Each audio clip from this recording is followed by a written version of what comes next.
Ko'rsatuvimiz davom etadi. Poytaxtimizda yana bir xalqaro International Toshkent Marathon 2026 musobaqasi o'tkazildi. Ahamiyatlisi 8-bor o'tkazilayotgan mazkur marafonda turli millat vakillari o'zlarining ishtiroki bilan faol ravishda qatnashdi. Yakunda Mudofaa vazirligi sportchilari yuqori darajadagi tayyorgarligi bilan g'oliblik shohsupasidan joy egallashdi.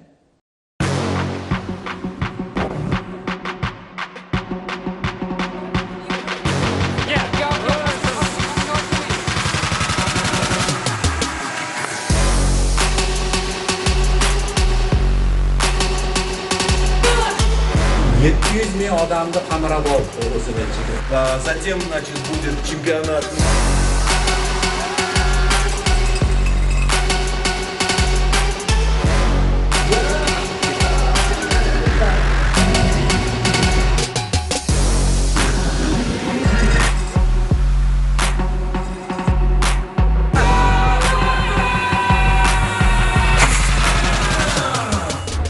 Humo Arena majmuasidan start olib, Toshkent shahrining markaziy ko'chalari bo'ylab davom etgan mazkur nufuzli marafon bugungi kundagi mamlakatimizdagi eng yirik ommaviy sport musobaqalaridan biriga aylandi.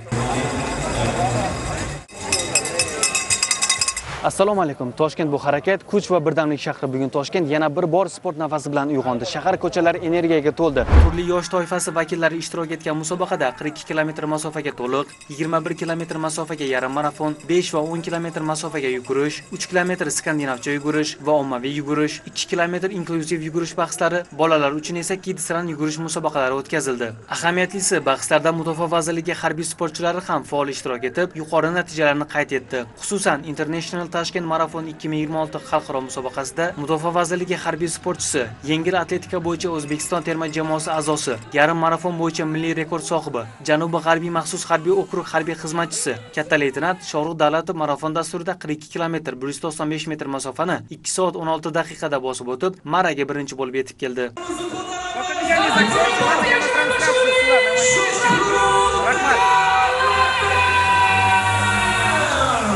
Bugungi marafon juda ajoyib bo'ldi. Havo ham juda yaxshi bo'ldi. Namligi yuqori bo'ldi. Ozgina suv ko'p ishlatdik. Bu marafonda bir necha bor ishtirok etganman. Shulardan 3 marta g'olib bo'lganman. Mening asosiy rekordim shu Olimpiada yo'llanmasini qo'lga kiritganim Ispaniyaning Valensiya shahrida bo'lgan. Xudo xolasa keyingi niyatlarimiz shu Osiyo'nlari, Jahon chempionati, Olimpiada o'yinlariga qaratilgan. Sizga muxlislik qilayotganlarga nima deb qolasiz? Barchasiga rahmat aytaman. Hammasi meni qo'llab-quvvatlayapti. 21 km masofaga yugurish bo'yicha o'tkazilgan yarim marafonda ham Mudofaa vazirligi harbiy xizmatchilari muvaffaqiyatli ishtirok etib, finish chizig'ini birinchilardan bo'lib kesib o'tdi. Masalan, erkaklar bahsida oddiy askar Hasan Mirsoatov birinchi va kapitan Nuriddin Rahmatov ikkinchi bo'lib maraga yetib keldi. Ayollar o'rtasida kechgan bahslarda esa kichik serjant Irodaxon Olimova faxrli ikkinchi o'rinni qo'lga kiritdi.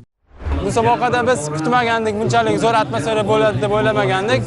Yetmaganiga havo ham zo'r bo'ldi, ozgina yomg'ir aralash havo bo'ldi. Xalqaro musobaqa g'oliblari yakunda medal, esdalik sovg'alari va pul mukofotlari bilan taqdirlandi.